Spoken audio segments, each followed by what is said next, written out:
егерде Алмаз Шаршеновичті муыстай тұрған болса, кешіріп қойғыла, муыстай тұрған болса, аның қаны тияқағауы әуке көвеш жаққа. А мені муыстай тұрған болса, менің қаным қырғыз деп қиқырып, қып-қызыл болып шығады. Анткені мен қырғыз елінің құлынымын. Еміне ғана ұплас сөздерді айтпады.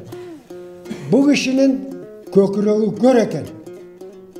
Еш нәрсені, алыстағы еш нәрсені көре алмайды екен. Ойлап сөйлеш керек. Талап қылауыз Алмаз Шаршеновичтан. Барып Талас елінен кешірім сұрасын. Кешірім сұрабаса, бұл ойдан қалтырбайбыз.